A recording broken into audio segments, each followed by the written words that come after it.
through the basics of chord construction, and the basics is a good place to start.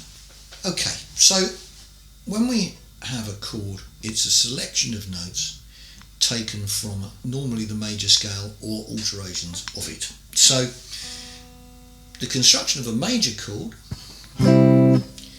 okay, generally speaking people would say it's a fairly happy sounding chord, is the first, the third and the fifth.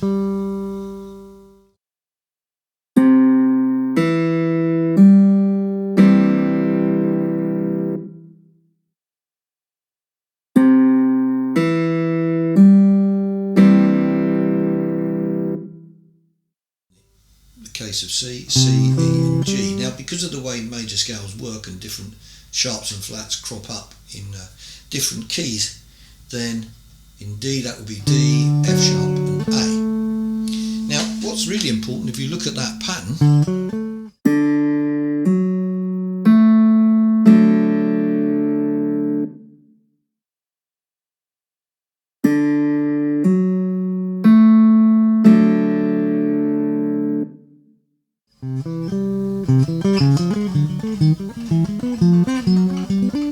it's the same pattern, isn't it, on a guitar? So that's always a useful thing. Think of patterns. Okay, 1, 3, 5. That's major. Now I'm sure the first thing you're going to say to yourself is, well, how come an E's got 6 notes in it? Okay, well, here's a little graphic of how the first, third, and fifth fit into that pattern.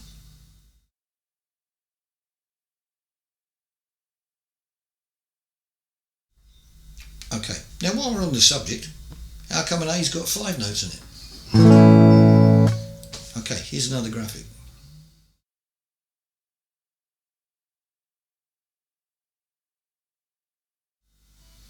And last, by no means least, what about a C chord? That's got 5 notes in it as well. Okay, have a little look.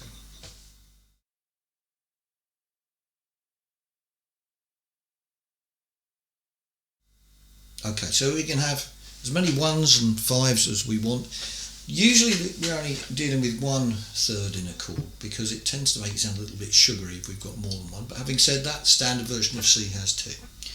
Okay, standard version of a G chord has 2, which is why sometimes people they prefer to tend to prefer to play that all the time. Okay, so let's talk about the third of the chord. Now this is a massively important tone within a chord and also within rock music, because it defines whether or not the chord is major or minor. That's C. That's C minor.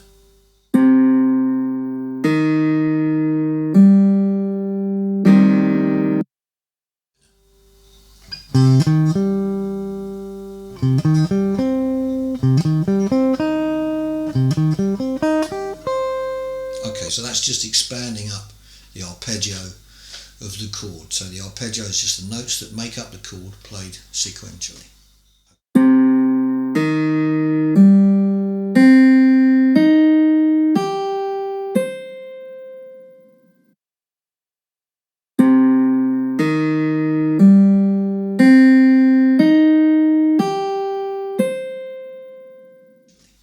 Okay.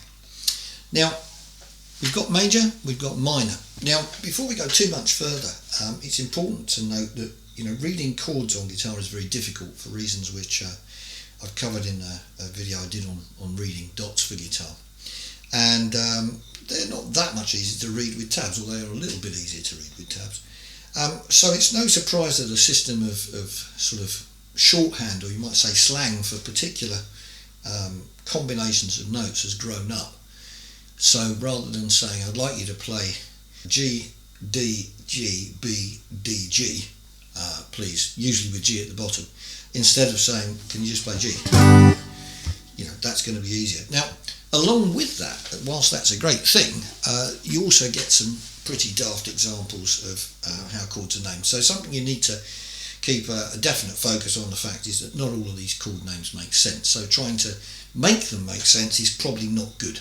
Just that's what they are, basically. Okay, now, so more about that as we go along. But we've got C 1 3 5, C minor 1 flat 3 and 5. Okay. So next thing we want to talk about is, well, what happens if we add another note from the scale? Now we've used 1 3 and 5, so what about the sixth tone? Okay, 1 3 5 6. Okay, so that's a C6, sometimes called a C major 6, which is again confusing, but let's call it C6. Okay.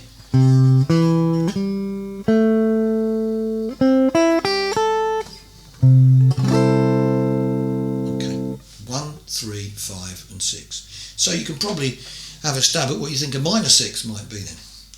1 flat 3 5 6. Okay.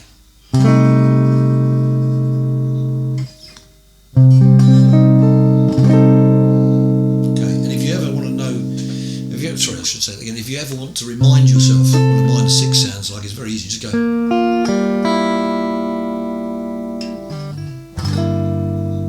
Okay. So now we've got 1 3 5 and 6. So what about if we put the fourth note in? 1 3 4 5. Well, okay.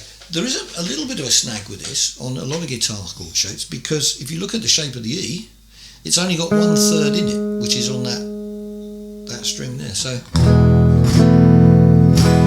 incidentally, while we're talking about that, it's no surprise that E minor, there's the third, it's dropped off, hasn't it? Okay, but if we put in the fourth, which is here,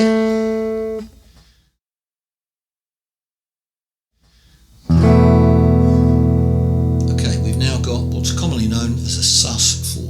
Because it sounds like a suspension. It's an unfinished chord. You could just as easily argue a sixth wants to resolve as well, but someone somewhere's decided that the fourth is a special case, so we'll just go with the flow. Okay, so that's a sus4. On an A shape, same sort of thing. We've only got 1/3.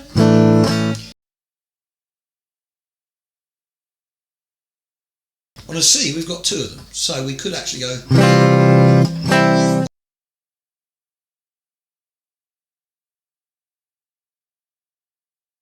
Or, yeah, which the Kinks used in a great old song called Dedicated Follower of Fashion. We went. I'm bashing the life out of the guitar because that's what it sounds like on the original. But anyway, okay, so we've now got major, minor, sixth, major and minor versions of, and a sus4. Now, sus4 is interesting because if we can't hear the third, we don't actually know whether it's major or minor until it resolves. So if I went like this, I suspect if you're watching what I'm playing rather than listening to it, you'll think it's going to resolve to a D.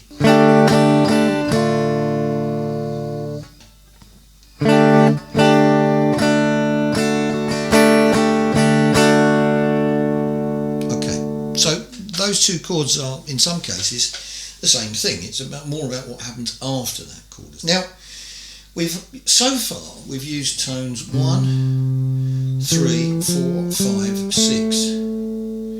Okay, so for this particular video, I'm going to leave it at that because the next part we get into is slightly more involved. So it's just important to absorb some of those sounds. So it's a good idea just sit there and play 1, 3, 5, 1, 3, 5. Get that in your head. 1 flat 3, 5. Okay, get that in your head.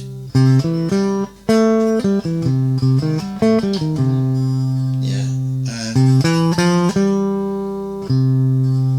you could just as easily, if you like. Okay.